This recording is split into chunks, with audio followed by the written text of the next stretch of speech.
when you try to stop activity to achieve quietude, your very effort fills you with activity. Surface level पे अगर हम इसको समझें नींद के एग्जांपल से कि जितना हम सोने की कोशिश करते हैं उतना नींद नहीं आती है, और अगर हम अपने आसपास देखें तो जितने भी मेडिटेशन सेंटर्स हैं सो कॉल्ड, वो सब यही करवा रहे हैं। मोस्टली सारी मेडिटेशन टेक्निक्स यही करवा रही हैं कि आप अपने थॉट को कम करो, कंट्रोल करो या ख़त्म करो, थॉटलेस हो जाओ। तो when I was thinking about it, जो थॉट होता है it's a part of our body, ठीक है। जैसे आँख झपकना एक पार्ट ऑफ आवर बॉडी है, डाइजेशन है, सांस लेना है, ऐसे ही थॉट का अपना एक फंक्शन है। तो प्रॉब्लम ये हो रही है कि हम वो देख नहीं पा रहे कि थॉट हमारी बॉडी का पार्ट ही है, जिसका अपना एक बहुत ही क्रूशियल, बहुत इंपॉर्टेंट फंक्शन है हमारे सर्वाइवल के लिए। तो अगर हम एक्चुअल में थॉटलेस हो जाएंगे तो हमारा सर्वाइव करना will be next to impossible. तो ये समझ जाना, कभी हमने किसी को ये कहते हुए नहीं सुना कि मेरी आँख क्यों झपक रही है, ये कम हो जाए, या मैं सांस इनहेल एक्सेल कर रहा हूँ, ये कम हो जाए। लेकिन सब थॉट को कंट्रोल करना चाहते हैं, सब थॉटलेस होना चाहते हैं। तो जब हम समझ जाते हैं कि थॉट इज़ नॉट ईविल, जिसको ख़त्म करना है या कम करना है, तो फिर उसको स्टॉप करने की जो एक अंदर अर्ज है, जो एफ़र्ट हम लगा रहे हैं कॉन्स्टेंटली, वो भी ख़त्म हो जाएगा। तो एक तो ये इसका सरफेस लेवल का मीनिंग मुझे समझ में आया था। बट अगर इसको मैं थोड़ा और डीप लेके जाऊँ कि हम सभी क्वाइट्यूड अचीव करना चाहते हैं। क्वाइट्यूड को अगर मैं बोलूँ शांति, हम सब शांति चाहते हैं। हम सब के अंदर कहीं ना कहीं एक रेस्टलेसनेस है, एक थकान है इस पूरी लाइफ में। तो हम सब शांति चाहते हैं, मतलब डीप विद इन। आपने एक बार अष्टावक्र सेशंस में शांति का मतलब समझाया था, विच इज़ सह अंत, कि जब हम अंत के साथ हैं। अंत क्या है? जो सबका अंत है, जो सबका एसेंस है, जो एंड है, वो साउंड ऑफ साइलेंस है, वो ट्रूथ है। तो उसमें सब कुछ आ गया, उसमें थॉट भी आ गया, उसमें बॉडी भी आ गई। तो जब हम अंत के साथ हैं तो हम शांत हैं। ये पर्सपेक्टिव यहाँ तक मुझे समझ में आया। लेकिन फिर मैंने सोचा कि सह अंत का मतलब कि जो हमारी बुद्धि है वो अंत के साथ है। जब हम समाधि की भी बात कर रहे थे कि समान बुद्धि, सहज बुद्धि, तो अंडरस्टैंडिंग ट्रूथ में स्टेबल है, इसी को स्थित प्रज्ञ भी बोला गया है। बट हमने ये भी देखा था कि understanding again is limited, it can never be stable. जो मैं करने की कोशिश कर रही थी स्टार्टिंग में कि मेरी understanding of the truth that who am I वो स्टेबल रहे हमेशा। तो अंडरस्टैंडिंग एक्चुअल में तो स्टेबल, कांस्टेंट नहीं हो सकती, स्टेबल नहीं हो सकती ट्रूथ में शायद। अंडरस्टैंडिंग हमेशा स्टेबल ही होती है, रिमेम्बरेंस ऑफ अंडरस्टैंडिंग स्टेबल नहीं होती। व्हाट यू वांटेड वाज कि वो जो अंडरस्टैंडिंग की जो याद है वो याद बनी रहे। याद कभी बनी नहीं रह सकती है। जैसे फॉर एग्जांपल लोग ये चाहते हैं कि ये याद कि मैं कौन हूँ एक बार समझ आ गया तो अब वो बना ही रहे। वो नहीं हो सकता, because the moment you start doing something else तो वहाँ पे ध्यान देना पड़ेगा, तो वहाँ से ध्यान हट जाएगा। तो ये नहीं है कि आपका एक ही जगह ध्यान लगा रहेगा, और अगर ये हो जाए एक्चुअल में तो वो बेवकूफ़ी की निशानी है, वो समझदारी की निशानी नहीं है। क्योंकि जिस टाइम जो कर रहे हो उस टाइम ध्यान वहाँ पर होना चाहिए ना। तो एक है रिमेम्बरेंस ऑफ अंडरस्टैंडिंग, एक है अंडरस्टैंडिंग। अंडरस्टैंडिंग का स्टेबल होना मतलब ये नहीं कि रिमेम्बरेंस ऑफ अंडरस्टैंडिंग स्टेबल हो गई। जैसे हमें ये समझ आ गया कि धरती गोल है, अब वो याद स्टेबल नहीं है। हम 24 घंटे ये नहीं सोचते रहते धरती गोल है, धरती गोल है, धरती गोल है, या मैं कौन हूँ। अगर ये समझ आ गया तो इसका मतलब ये नहीं कि 24 घंटे दिमाग में यही घूमता रहेगा, मैं ये हूँ, मैं ये नहीं हूँ, this is not me, this is me. वो जो रिमेम्बरेंस है, मेमोरी है, वो स्टेबल नहीं रह सकती। But understanding is stable if it is based upon the reality. Understanding is conclusive, अगर एक बार समझ आ गया है तो। अंडरस्टैंडिंग नहीं बदलती है। क्या बदलता है? याद बदलती रहती है। कभी याद आ जाता है, कभी भूल जाते हैं। आगे बताइए। जैसे आपने लास्ट सेशन में एक लाइन बोली थी शर्ट का एग्जाम्पल दे के कि अब चाहे शर्ट 500 की हो या 5000 की या 5 लाख की, सब कुछ मुझ में ही तो है। तो जब आपने बोला ना, मैं आपको फैक्ट बता रही हूँ, हम ऐसे नहीं देख पाते चीज़ों को इस तरह से। अगर देख भी लेते हैं तो बहुत ही मतलब बाई चांस वाली बात हो जाती है। बट हम ऐसी चीज़ों को नहीं देखते, मैं नहीं देखती, ये फैक्ट है। अब शायद इसलिए कि मेरी अंडरस्टैंडिंग ही कंप्लीट नहीं है, उसमें ही कोई फ्लॉ है? बेसिकली अभी अंडरस्टैंडिंग पूरी तरह से क्लियर नहीं है, इन द सेंस कि हर एक एस्पेक्ट को हम पूरी तरह से नहीं समझ पाए हैं। इसको क्या करना होता है, ब्रेक डाउन करके एक एक छोटे छोटे एस्पेक्ट को भी समझना है और फिर होल को भी समझना है, फिर समझ को भी समझना है कि व्हाट इज दिस अंडरस्टैंडिंग। इसकी भी अपनी लिमिटेशन देख लेनी है, क्या हम समझ सकते हैं क्या नहीं समझ सकते वो भी समझना है, that is also part of understanding. तो जब ये सब पूरा कंप्लीट हो जाता है तब there is nothing more to question, there is nothing more to ask. फिर जो होता है जैसा होता है सब एज इट इज दिखने लग जाता है। बिल्कुल ऐसा है जैसे कोई साइंटिस्ट है, उसको कोई साइंस का पर्टिकुलर एस्पेक्ट समझ आ गया है तो वो उसमें एक्सपर्ट हो गया, तो उससे रिलेटेड कुछ भी होगा छोटा सा तो उसको नजर आ जाएगा।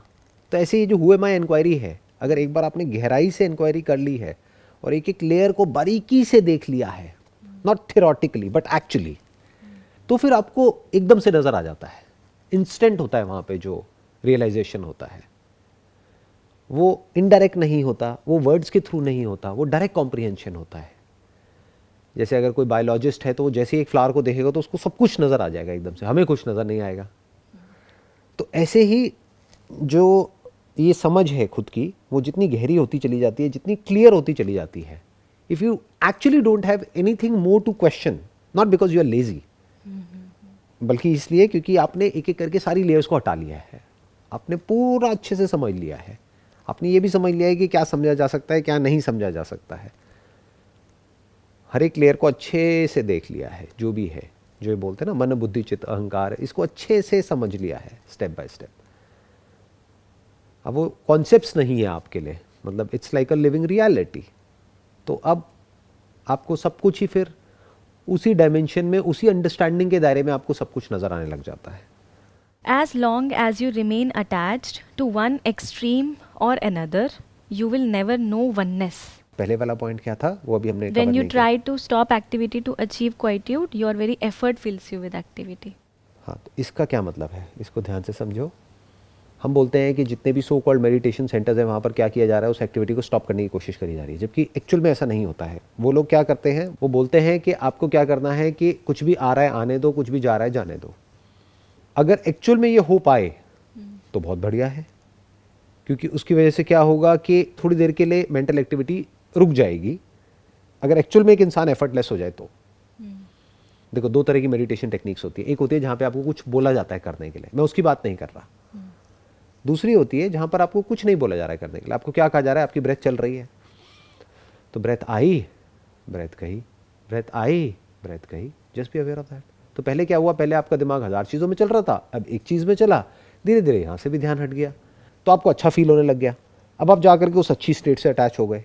बट अगर आप यही करते रहे तो बार बार माइंड में कुछ आएगा, फिर आप यहाँ आओगे, फिर वो आएगा, फिर आप यहाँ आओगे, फिर धीरे धीरे क्या होगा, आप कोशिश करोगे उस स्टेट में जाने की, क्योंकि उस स्टेट में बड़ा अच्छा लगता है। तो ये जो मेंटल एक्टिविटी को स्टॉप करने का डिजायर है ना, ये कोई डिजायर नहीं है, ये नीड है। Everybody wants to be free from this excessive mental activity.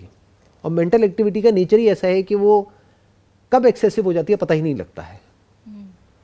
एक बार जब वो साइकिल शुरू होती है ना, it's like a snowball effect, कि ऊपर से एक छोटा सा एक पत्थर गिरता है, वो कब बड़ा होता चला जाता है, बड़ा होता चला जाता है, पता ही नहीं लगता है। फिर वो बहुत बड़ा हो जाता है, उसकी पावर बहुत बढ़ जाती है। अब इंसान को ये नहीं पता है कि उससे पीछे कैसे छुड़ाएं। तो it is not a desire to stop mental activity. Nobody hates mental activity, क्योंकि उसमें तो मजा आता है इनिशियली, जब वो बॉल रोल होना शुरू होती है तब बड़ा मजा आता है। पर जब वो बड़ी हो जाती है और चाह करके भी इंसान उसको रोक नहीं पाता है, फिर दिमाग की नसें फटने लग जाती है, सर दर्द होता है, फिर इंसान चाहता है कि समझ नहीं आ रहा मैं क्या करूं, हैवीनेस हो जाती है अंदर पूरी बॉडी में, माइंड हैवी, बॉडी हैवी, ये हैवी, सब कुछ हैवी हो जाता है। Then a person wants to feel light, यानी अब वो थॉट सिर्फ थॉट नहीं रह गया है, वो फिजिकली मैनिफेस्ट हो चुका है। आपको ऐसा लग रहा है आपके ऊपर एक भार है यहां पर, और उस भार से फ्री होने का कोई तरीका ही नहीं है एक इंसान के पास में। तो अब एक नीड है, तो इस नीड को एनकैश करने के लिए लोग बैठे हैं।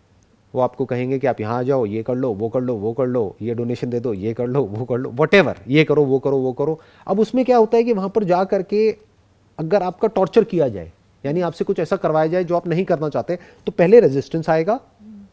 अब या तो आप वहां से भाग जाओगे, और अगर आप नहीं भागे वहीं टिके रहे तो थोड़ी देर में रेजिस्टेंस बंद हो जाएगा, तो एक बड़ी अच्छी स्टेट आती है। Okay. तो you will experience Joy, bliss, और बेटर वर्ड यूज किया जाए तो ईज, एफर्टलेसनेस, एक हल्कापन। आपको ऐसा लगता है एकदम से आपके ऊपर कोई भार था वो हट गया है थोड़ी देर के लिए, जैसा पहाड़ों में जाकर के कुछ लोगों को लगता है, सी बीच के किनारे बैठ करके लगता है, या किसी ओपन स्पेस में जाकर के लगता है। तो कुछ देर के लिए मन शांत हो जाता है, फिर इंसान बार बार उसको रिपीट करना चाहता है, और जितना वो चाहता है अब एक नया थॉट पैदा हो रहा है, एक तरह से एक नई बॉल रोल होना शुरू हो गई है जो स्नोबॉल बनती चली जा रही है। वो क्या है? Now I want to repeat this experience of हल्कापन अगेन एंड अगेन, और उसको रिपीट करने के चक्कर में वो भारी हो जाता है। और अब दो चीज़ों का क्लैश होता है, एक तरफ से जो रिस्पॉन्सिबिलिटीज़ है, जो दुनिया है, वो अपनी तरफ खींचती है।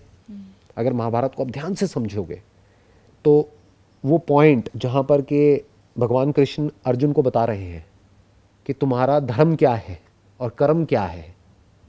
अर्जुन क्या कह रहा है कि प्रेशर बहुत ज़्यादा है, let me run away from all of this, मुझे भाग जाने दो।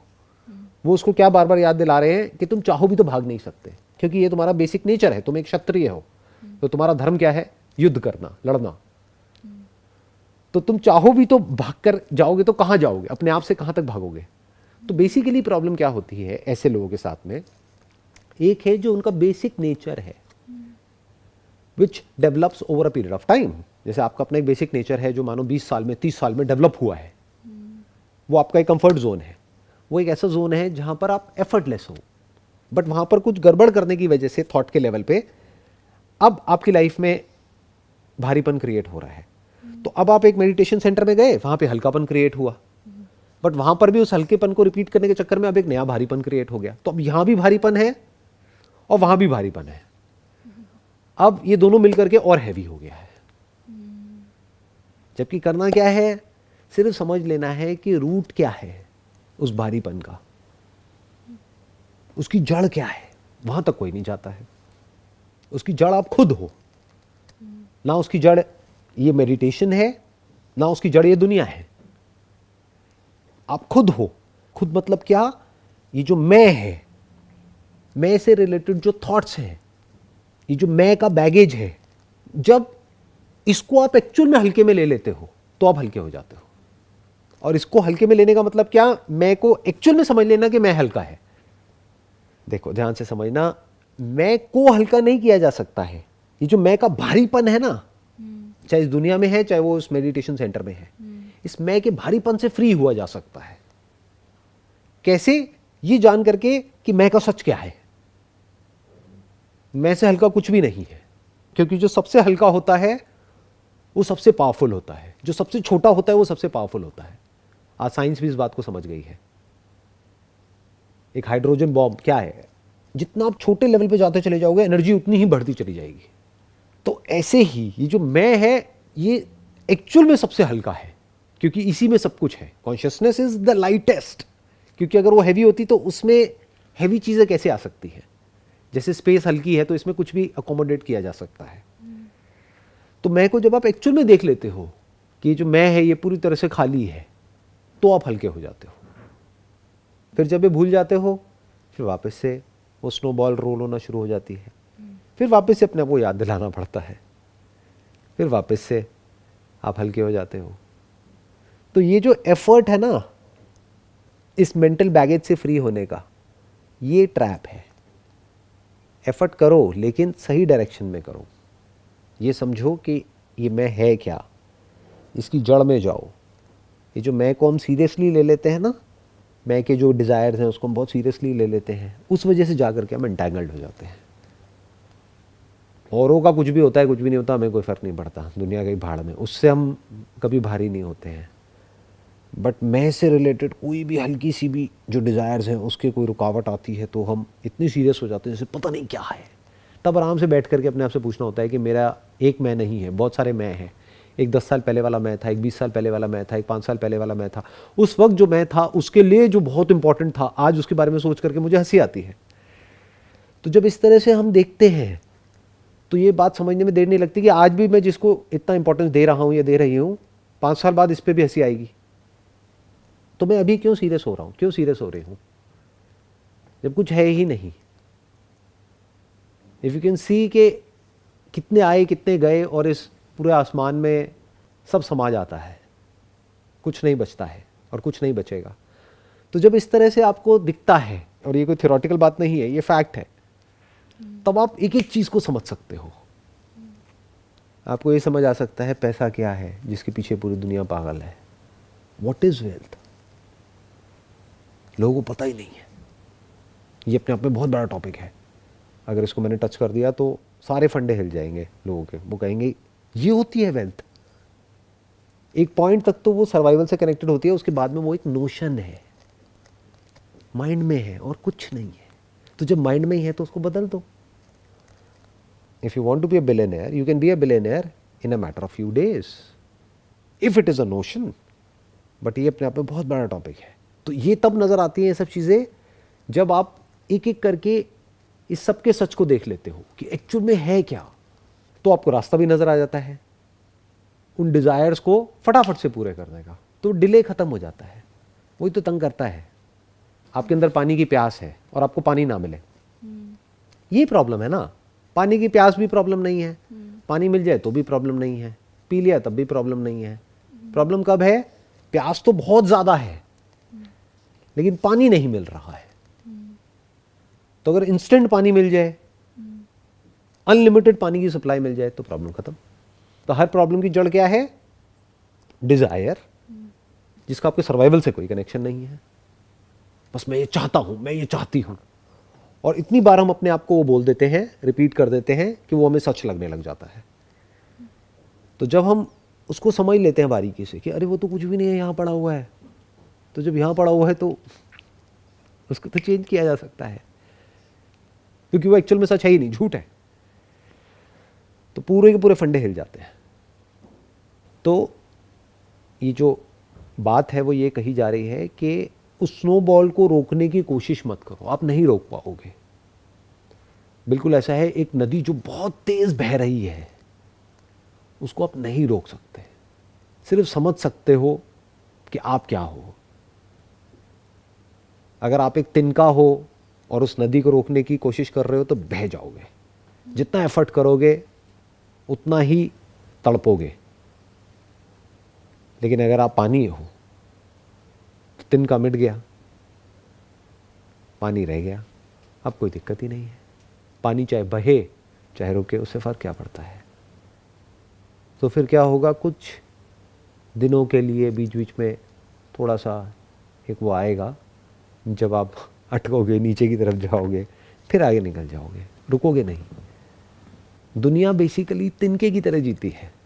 फिर चाहे वो कोई बिलियनर हो, चाहिए हो, चाहे वो दुनिया का सबसे अमीर इंसान हो, कोई है कुछ भी नहीं, तिनके के जैसे हैं। नेचर में हल्का सा फ्लक्चुएशन होना है, कोई ऐसी बीमारी लगनी, उसका पता भी नहीं लगेगा कहाँ गए थे, है ऐसे थे बन जाएंगे। लेकिन अपने आप को समझते ऐसा है जैसे पता नहीं हम क्या है। तो ये प्रॉब्लम है ना। और उन्हें लगता है कि हम इसको सह सकते हैं या इसको कंट्रोल कर सकते हैं या इसको बदल सकते हैं। तिनके को लग रहा है नदी के बहाव को, और एक्चुअल में तिनका कहीं भी नहीं है, एक थॉट है। तो जैसे थॉट पानी बन गया तो बह गया। थॉट तिनका है तो वो वहीं पे अटका रहेगा, वो कोशिश करता ही रहेगा मरते दम तक। मेरी ये बातें 99.99% लोगों को समझ ही नहीं आएगी। वो वही करेंगे जो वो करते आए हैं। वो कहेंगे आपको कुछ नहीं पता है, हमारे ये हैं, उनको सब कुछ पता है। इस बुक में देखो ये सब कुछ लिखा हुआ है कि ऐसे होता है वैसे होता है, मेरे को ये करना है। उनसे पूछो क्या हो जाएगा ये करके। तो जो करने का कीड़ा है हमारे अंदर से वो निकल जाता है, जो होना होता है वो होता रहता है। अभी थॉट जो है वो तिनके की तरह है, तिनका ही है उसके लिए, ठीक है। तो थॉट को ये समझने में कि वो पानी है, क्या यहाँ पर एफर्ट है? एफर्ट होता क्या है? What is effort? पहले से एक डिज़ायर है अंदर कुछ समझने का। मैं अपनी बात करूँ तो ये समझने का डिज़ायर है। तो वो डिज़ायर से एफर्ट उठ रहा है कि मैं देखूँ इसमें क्या लिखा है, समझूँ, आपकी बात को समझूँ। उसमें भी एफर्ट लग रहा है। बट क्यों लग रहा है एफर्ट? क्यों? क्योंकि हमें ये लग रहा है कि समझ के कुछ होने वाला है। अगेन मेरी बातें सुनी, उसको इमेजिन किया और ऐसा लग रहा है कि मुझे इसको समझना पड़ेगा, तभी तो एफर्ट है। अगर एक खेल के जैसा है तो कहाँ एफर्ट है? खेलने में कहाँ एफर्ट होता है? नहीं होता। तो why can't you understand it playfully? खेल खेल में क्यों नहीं समझ सकते? और ये क्यों नहीं समझ सकते कि इसको समझ के भी कुछ नहीं होने वाला है? नदी का भाव वैसा का वैसा रहने वाला है, सब कुछ वैसा का वैसा रहने वाला है। इनफैक्ट वो तिनका भी मिटता नहीं है, मिटता नहीं है। क्योंकि वो है ही नहीं तो मिटेगा कैसे? वो तो थॉट है और वो बहुत प्रैक्टिस से बना है। उसको तिनका कहो या वो स्नोबॉल कहो, वो रोल होती ही रहती है, बार बार बड़ी हो जाती है, फिर से डिसॉल्व हो जाती है, अगर किसी को समझ है तो, कि इसके बियॉन्ड क्या है। अगर नहीं है समझ, तब तो दैट इज़ वेरी डेंजरस। फिर आपको कोई ना कोई सब्सटेंस चाहिए उसको कुछ देर के लिए ठहराने के लिए, उसको रोकने के लिए। इसीलिए लोग इतना ड्रिंक करते हैं, ड्रग्स की तरफ जाते हैं, या ये स्मोक करते हैं, या फिर और बहुत सारे तरीके हैं अपने ध्यान को डाइवर्ट करने के। वो चाहते भी नहीं है ना ये देखना कि मैं तिनका हूँ या मैं नहीं हूँ, क्योंकि ये जो है ना अंदर एक मैं है ही नहीं, ये देख पाने के लिए हिम्मत भी तो चाहिए। मतलब जितना मैंने देखा लोग डेथ से इतना डरते हैं, तो इस मैं को समझ लेना कि मैं है ही नहीं। उसके लिए बहुत हिम्मत चाहिए और बहुत समझदारी चाहिए, दोनों ही चाहिए। सिर्फ हिम्मत से भी काम नहीं चलेगा, समझदारी भी चाहिए। और सोच ऐसी होनी चाहिए कि जिसको सिर्फ सच से मतलब हो, जिसको ना बातें नहीं चाहिए हो, जिसको तसल्ली नहीं चाहिए हो। लोगों को तसल्ली चाहिए, लोगों को एक सिक्योरिटी चाहिए किसी की बातों में या किसी इंसान के साथ में जुड़ करके, क्योंकि मीडियोकर हैं ज़्यादातर लोग, हर्ड मेंटालिटी है, भेड़ बकरियों की तरह है, बस पीछे चलते हैं। तो कोई ऐसा इंसान हो जिसको तसल्ली नहीं चाहिए, एक्चुअल सच को जानना है उसको, उसको कोई इंसान चाहिए ही नहीं है, उसको इंसान से कोई मतलब नहीं है। लोग जितने भी हैं वो सभी एक ही थाली के चट्टे बट्टे हैं, जैसे आप हो वैसे ही मैं हूँ, जैसे मैं हूँ वैसे ही आप हो। अब क्या करोगे? क्यों एक इंसान को इंपॉर्टेंस दे रहे हो? तो उसको किससे मतलब है? उसको सच से मतलब है, वो सच जानना चाहता है। इस चाह की वजह से हिम्मत अपने आप आ जाती है, और इनफैक्ट उसके लिए हिम्मत की जरूरत भी नहीं पड़ती, क्योंकि हिम्मत की जरूरत तो पड़ती है जब ये डिजायर आपके अंदर आर्टिफिशियली किसी ने प्लांट किया हो। अगर एक्चुअल में डिजायर है तो हिम्मत कहाँ चाहिए? हिम्मत का मतलब क्या है कि आपको जाना है, समुद्र पार करना है और एक खजाना ढूंढना है, वहां पे हिम्मत चाहिए। इसमें क्या चाहिए? कुछ भी नहीं चाहिए। इसमें तो एक बेसिक क्यूरियोसिटी चाहिए, let me find out the truth, not your truth और माई ट्रूथ और हिज ट्रूथ और हर ट्रूथ और the truth in that book. ना ना ना ना, ट्रूथ। उसको सिर्फ सच से मतलब है। ऐसे जो लोग होते हैं उनके लिए बहुत आसान हो जाता है, बट मेजॉरिटी जो है लोगों की वो ऐसे नहीं होते हैं।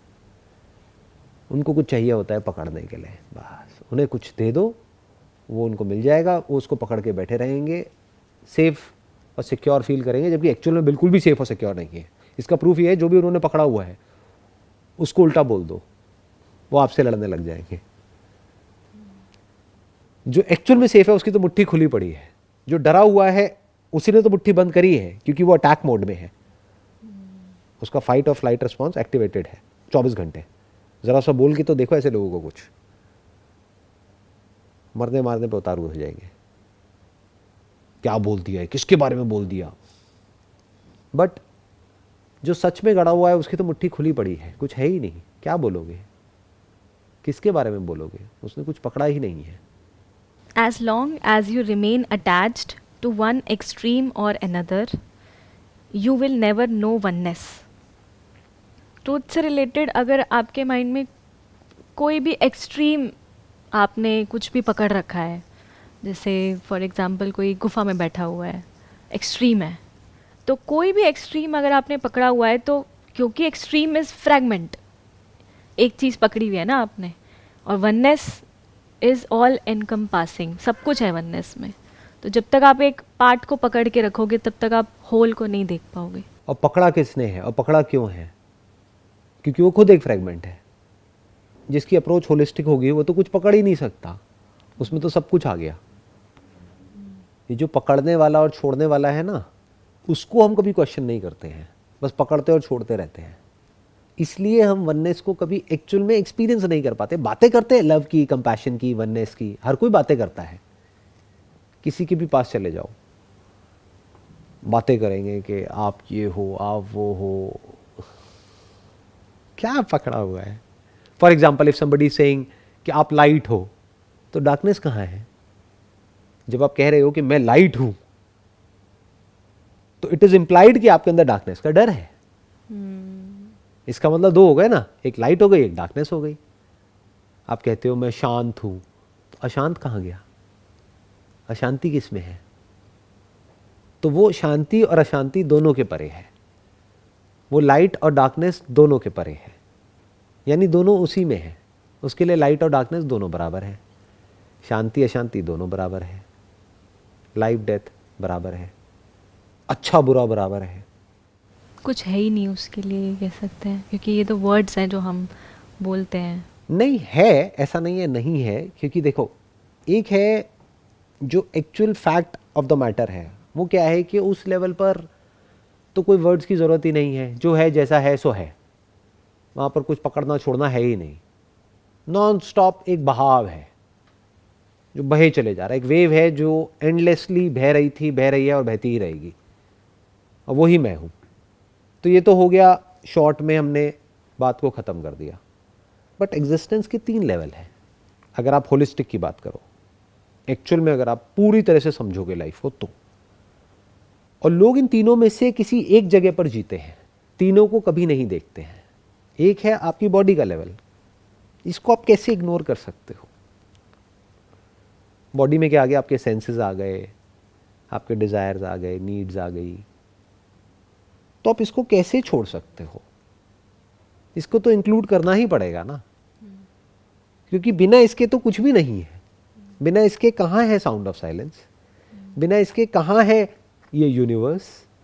बिना इसके कहाँ है दिस कॉन्सेप्ट ऑफ वननेस और नॉन डुअलिटी और लव और कंपैशन और हेटरेट, व्हाटएवर? तो यहीं से तो शुरुआत करनी पड़ेगी। तो बॉडी के लेवल पे आपको देखना पड़ेगा आप कितने कंट्रोल में हो और कितने नहीं हो।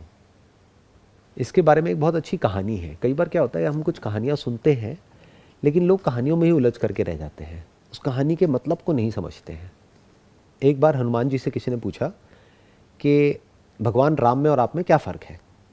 तो हनुमान जी ने सीधा सीधा जवाब दिया कि शरीर के स्तर की अगर बात करी जाए तो मैं भगवान राम का दास हूँ, मन की बात करी जाए तो मैं भक्त हूँ, आत्मा की बात करी जाए तो मैं राम ही हूँ। तो मुझ में और राम में कोई फ़र्क नहीं है। तो लोगों ने कहानियाँ सुन ली और कुछ भी इमेजिन कर रहे हैं। अरे समझो तो सही क्या कहा जा रहा है, किस लेवल पे क्या बात कही जा रही है।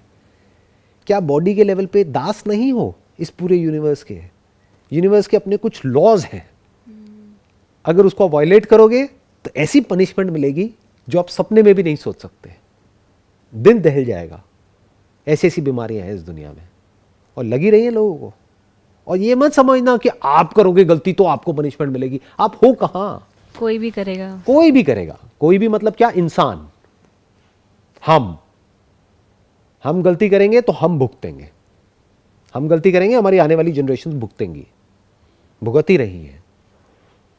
ये पॉल्यूशन, ये वो, इसका जो इम्पैक्ट है, जो अभी बच्चा पैदा हुआ है उस पर आ रहा है, उसके कर्मों की वजह से थोड़ी आ रहा है, वो हमारे कर्मों की वजह से आ रहा है, या हमारे से पहले जो जनरेशन थी उन्होंने जो किया या जो हम कर रहे हैं उसका इम्पैक्ट आने वाली जनरेशन पे आने वाला है।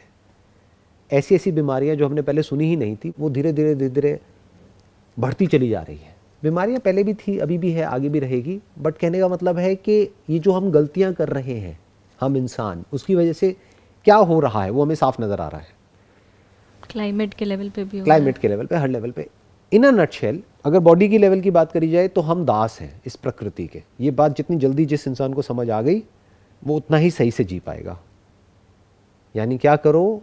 इस प्रकृति की सेवा करो, इसके जो लॉज हैं उसको चुपचाप फॉलो करो, पूछने की ज़रूरत नहीं है। चाहे वो डाइट है, एक्सरसाइज है, बेसिक लॉज हैं। धरती, जल, अग्नि, वायु, आकाश, इससे जितना कनेक्टेड रहोगे उतना ठीक रहोगे। इससे जितना दूर जाओगे, यानी अपने मोबाइल में इसमें उसमें एंटैंगल्ड हो जाओगे, उतना ही बुरी तरीके से फंसोगे। और फिर उसके बाद में जो पेन्स होंगे बॉडी के लेवल पे, that is going to be unbearable. क्यों? क्योंकि आप खुद को मालिक समझ रहे हो। आपको ये लग रहा है I am in control of my life. You are not in control of your life. आप दास हो। इस बात को अच्छे से समझ लो। तो जो लोग बोलते भी है ना कि मैं दास हूं, वो बाहर बाहर से दिखाने के लिए बोलते हैं, क्योंकि वो बोलने में ईगो को बड़ा अच्छा लगता है। सेवा करते समय भी ईगो बढ़ा रहे हैं। ईगो बढ़ाते हैं और वो इस तरीके से बोलते हैं कि मैं तो दास हूं। तो आपको किसी को बोलने की जरूरत नहीं है। अंदर से इस बात के सच को देख लो कि आप इस प्रकृति के, इस यूनिवर्स के, नेचर के दास हो। जो नेचर के लॉज हैं चुपचाप समझो और उसके हिसाब से चलते चले जाओ। सर्व करो इस नेचर में, तो ठीक रहोगे। जहां अपने आप को मालिक समझा और कब्जा किया, वहीं से आपका डाउनफॉल शुरू। अंदर से हाथ जोड़ करके रहो, अंदर से झुक करके रहो। अगर इमेजिन करना चाहते हो तो अपने सर को उठा करके भगवान के पैरों में रख दो। The end, because you are the servant of lord. ये हो गया बॉडी का लेवल। सेकेंड लेवल, माइंड का लेवल, डिजायर का लेवल। वो स्नोबॉल जिसकी अभी मैं बात कर रहा था, वो तिनका, वो कहीं जाने वाला तो है नहीं। थॉट तो कहीं जाने वाला है नहीं, वो मरता भी नहीं है। इसके बारे में जो पुराण है उसमें कई तरह की कहानियाँ आती हैं कि दो राक्षस थे, उनको जब मारते थे तो उनमें से जैसे ही एक खून की बूंद टपकती थी तो उससे और राक्षस पैदा हो जाते थे, तो उनको मारा ही नहीं जा सकता। राग और द्वेष, ये हैं वो दो राक्षस। ये राक्षस हमारे सबके अंदर हैं। इन राक्षसों को कंट्रोल करने का क्या तरीका है? भक्ति, यानी भगवान से जुड़े रहो। भगवान मतलब क्या? सत से जुड़े रहो।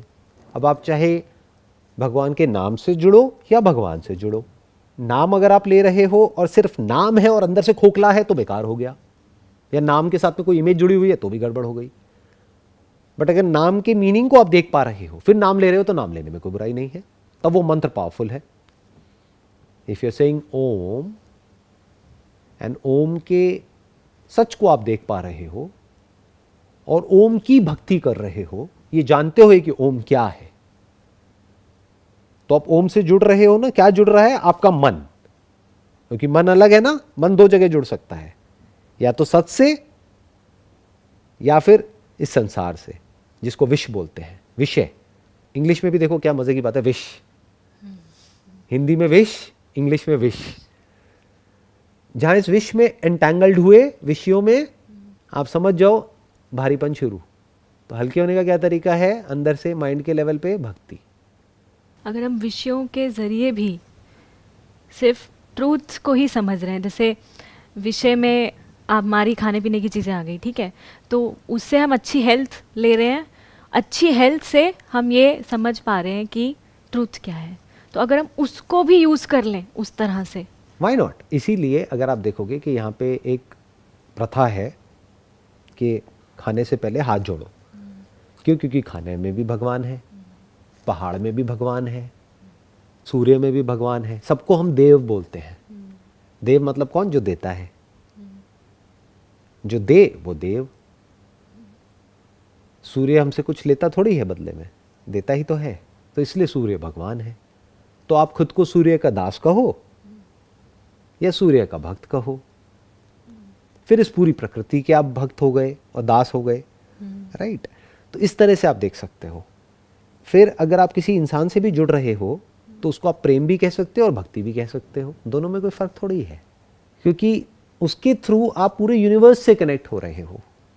उसके थ्रू आप उस एक से जुड़ रहे हो। अब चाहे तो आप उसको एक स्टैंड पॉइंट से देखोगे तो भक्ति कहोगे, दूसरे स्टैंड पॉइंट से देखोगे तो प्रेम कह दोगे। It is one and the same thing. प्रेम में इट इज इंप्लाइड के दो है। जहां एक ही है वहां पे प्रेम किसका किससे? जुड़ने के लिए दो तो होने चाहिए ना, तभी तो हम कहेंगे कि जुड़ा है। क्या जुड़ा है? वो दो जो अलग दिखते हैं बट एक्चुअल में अलग नहीं है, वो जुड़ने को प्रेम कहते हैं। एक्चुअल में फिजिकली दिखने में सेपरेट है, माइंड के लेवल पे पूरी तरह से सेपरेट है। तो अगर माइंड के लेवल पे वो जुड़ जाता है तो उस जुड़ने को भक्ति कहते हैं और प्रेम कहते हैं। तो माइंड के लेवल पे क्या इलाज है? अगर आप माइंड से बचना चाहते हो, माइंड के थ्रू अगर माइंड से ही बचना चाहते हो, तो उसका क्या तरीका है? भक्ति। और तीसरा लेवल क्या है? आत्मा। आत्मा मतलब क्या? मैं। उस लेवल पर मुझ में, तुझ में, इसमें, उसमें कहीं कोई फर्क नहीं है। लिविंग, नॉन लिविंग, भगवान, भक्त, दास और मालिक सब एक है, कहीं कुछ फर्क नहीं है। तो तीनों लेवल्स को समझना पड़ेगा और आपको समझना होगा कि किस वक्त किस अंडरस्टैंडिंग की जरूरत है। एक अंडरस्टैंडिंग हर जगह काम नहीं आएगी। कहीं आप कहो सब कुछ मैं ही हूं, अहम ब्रह्मस्मि। अच्छा समुद्र में आप चले जाओ, आपको स्विमिंग आती नहीं है, अहम ब्रह्मस्मि, डूब जाओगे। उस समय बॉडी के लेवल पे देखो, उस वक्त आप दास हो उस समुद्र के, उन लहरों के दास हो। उन लहरों के आगे आप कुछ भी नहीं हो।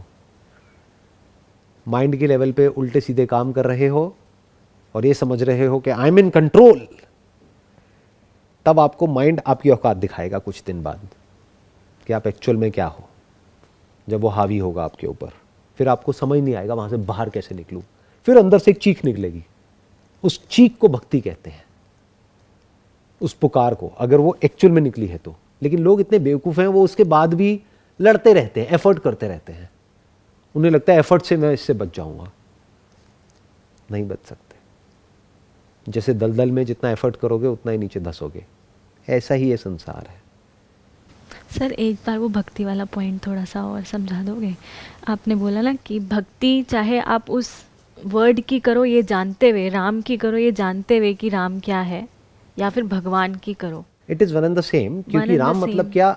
जो कण कण में रमा हुआ है उसको राम बोलते हैं।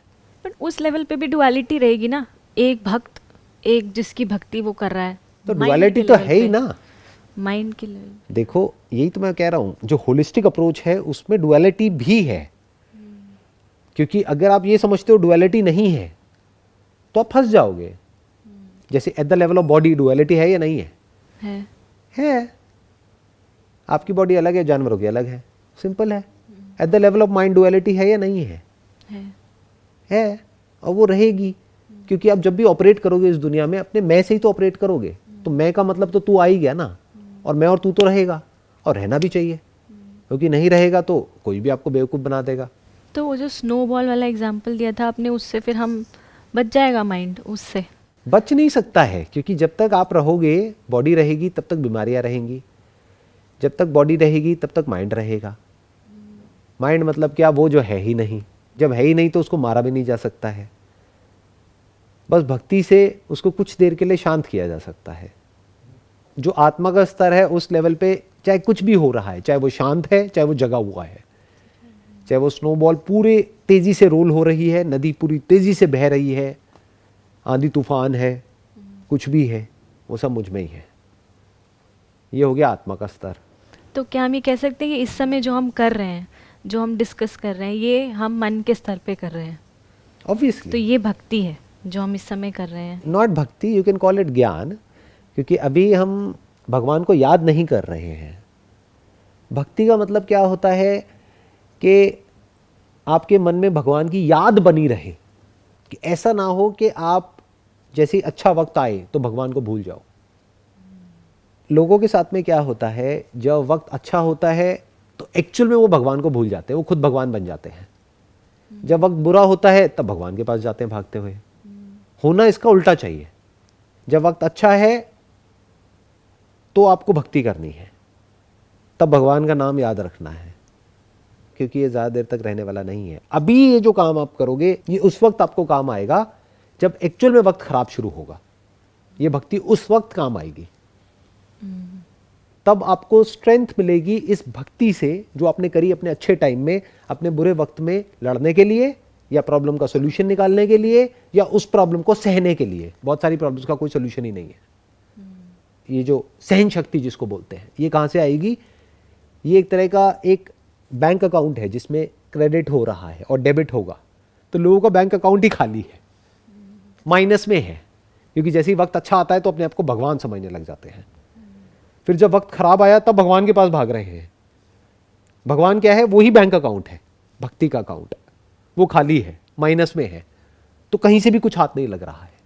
फिर इंसान के पास भागते हैं, वो इंसान जो उनको थोड़ी सी उम्मीद दिखाता है, कि देखो ये कर लो ये हो जाएगा, ये कर लो वो हो जाएगा, फिर भागते रहते हैं और यही सब करते रहते हैं, उल्टे पुल्टे काम कर रहे हैं जिसका उस प्रॉब्लम से एक्चुअल में कोई लेना देना नहीं है। जो प्रॉब्लम है फालतू के काम कर रहे हैं, पूरी तरह से उनका जो कंट्रोल है उनकी लाइफ पर से चला जाता है, मेंटली पूरी तरह से अनस्टेबल हो जाते हैं। बाहर से देखने में नॉर्मल लगते हैं ऐसे लोग, अंदर से सब गड़बड़ होती है। As long as you remain attached to one extreme or another, you will never know oneness.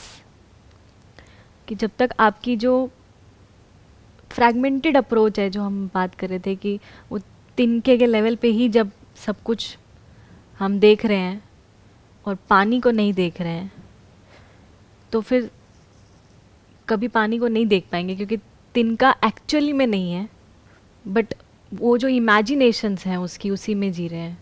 कोई भी एक्सट्रीम पकड़ सकते हैं। ये भी एक्सट्रीम है जिसकी आप बात कर रहे हो। क्यों? क्योंकि वो तिनका जो नहीं है एक्चुअल में तो फिर कुछ भी नहीं है।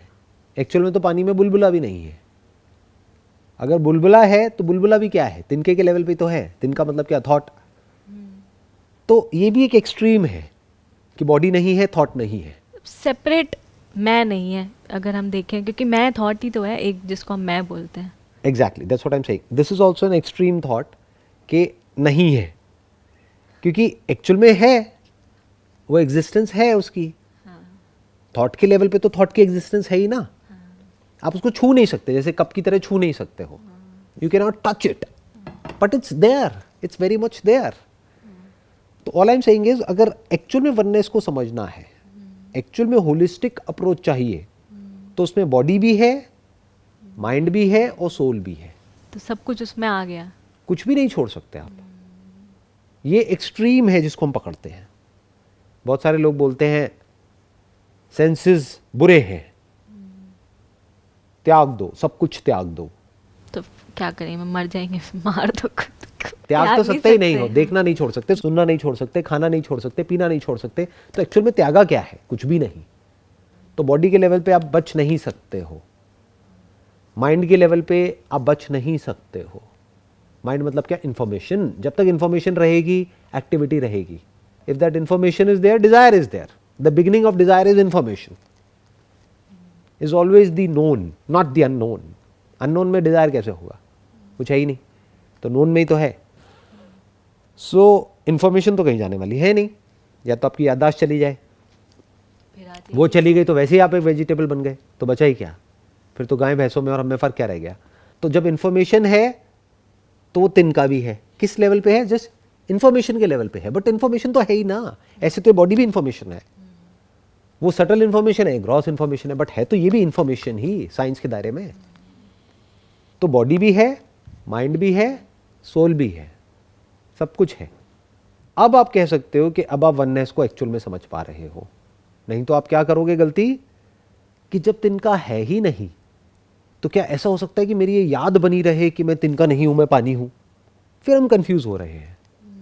तिनके को तिनके की जगह रहने दो, यानी इमेजिनेशन को इमेजिनेशन की जगह रहने दो, जो फॉर्म्स हैं उनको फॉर्म्स की जगह रहने दो, यानी पानी में जो बुलबुले हैं, और पानी को पानी की जगह वो तो है रहने दो। बल्कि ये कहना गलत है, पानी तो पानी की जगह है ही। रहने दो क्या होता है? और हम बोल रहे हैं कि पानी को पानी की जगह रहने दो, या पानी तो पानी की जगह है ही। बुलबुला भी बुलबुले की जगह है ही। बुलबुले का जो थॉट है वो भी अपनी जगह है ही। नाम और रूप अलग कैसे होगा? हो ही नहीं सकता। एक है बुलबुला जो उसका रूप है पानी का, एक है उसका नाम। पहले नाम आता है, बाद में रूप आता है। कभी अपनी ब्रेन को ऑब्जर्व करना। पहले वर्ड फिर इमेज। राइट, पहले वर्ड आता है, बाद में इमेज आती है, बट इतनी तेज़ी से होता है कि हम देख नहीं पाते हैं। जैसे अगर अभी मैं आपको कुछ कलर्स दिखाऊं यहाँ पर, और उस कलर को अलग उसमें लिख दूं वर्ड में, तो पहले आप पढ़ोगे, बाद में कलर को रजिस्टर करोगे। तो इससे क्या प्रूव होता है कि पहले हमारा माइंड बोलता है, फिर उसको इमेज दिखती है। तो जो बोल रहे हो वो सब क्या है? Thought, information. इमेजेस क्या है? जो एक्चुअल में दिख रही है उसी की तो इमेज स्टोर होती है। जैसे कुर्सी की इमेज, सोफे की इमेज, ये रेड कलर का सोफा है, ये सब क्या हुआ? हमें दिखा, तभी तो इमेज स्टोर हुई, और इसके बारे में जो हम बोल रहे हैं। तो सब कुछ है। तो तीनों लेवल पे देखना पड़ेगा। सिर्फ एक लेवल पे देख रहे हैं तो फिर अभी भी एक एक्सट्रीम पकड़ और तीनों लेवल पे कुछ नहीं किया जा सकता है। आप इसको इस तरीके से कहो कि ये जो ब्रह्मांड है, ये जो प्रकृति है, ये थी, है और रहेगी। हाँ, प्लैनेट्स बनेंगे, मिटेंगे, गैलेक्सीज बनेंगी, मिटेंगी, बट इतना बड़ा यूनिवर्स है, कहीं और मैनिफेस्टेशन चलती रहेगी अलग अलग तरीक़ों से। तो ये प्रकृति थी, है और रहेगी। जब प्रकृति रहेगी तो ऐसा एक ना एक वक्त ज़रूर आएगा प्रकृति में या उस प्लैनेट पर जब इंफॉर्मेशन मैनिफेस्ट होगी। इंफॉर्मेशन मैनिफेस्ट होगी तो थॉट मैनिफेस्ट होगा, थॉट मैनिफेस्ट होगा तो मैं और तू का कॉन्सेप्ट मैनिफेस्ट होगा, वो होगा तो डिज़ायर और फियर पैदा होगा, तो वो भी रहने वाला है। तो कुछ भी नहीं मिटेगा, सब कुछ ऐसा का ऐसा रहेगा हमेशा। जैसा था वैसा है, वैसा ही रहेगा। तो हम ना आप कुछ किसी चीज़ को पकड़ेंगे ना छोड़ेंगे। अब ना कुछ पकड़ने के लिए ना छोड़ने के लिए एक्चुअल में, नहीं तो आप फिर कहीं ना कहीं छलांगे मारने की कोशिश करोगे, या तो नॉन डुअलिटी के कॉन्सेप्ट में जाकर के फंसोगे, या तो कहोगे मैं आत्मा हूं, तो आत्मा हूं तो ये बॉडी क्या है, या कहोगे मैं बॉडी नहीं हूं, अरे बॉडी तो है। तो कहीं ना कहीं जाकर के एंटैंगल्ड हो जाओगे, कंफ्यूज्ड हो जाओगे। उसमें सब कुछ इंक्लूड हो जाता है वननेस में, उसी को तो वननेस कहते हैं। और किसी लेवल पे भी कुछ नहीं किया जा सकता है, जो जैसा है सो है। You can not do anything about the form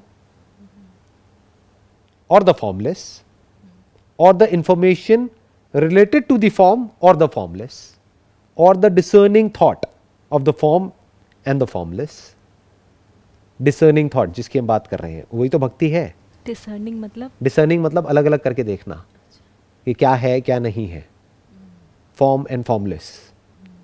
तो सब कुछ रहता है, कुछ भी नहीं मिटता है। ये जब हमको समझ आ जाता है तो अब हम उस वननेस को एक्चुअल में देख पा रहे हैं और समझ पा रहे हैं, जैसी वो है वैसी ही, not the concept of oneness. I think आज के लिए इतना काफ़ी है, बाकी का नेक्स्ट सेशन में टच करते हैं। Wish you all the best, see you then. Thank you sir.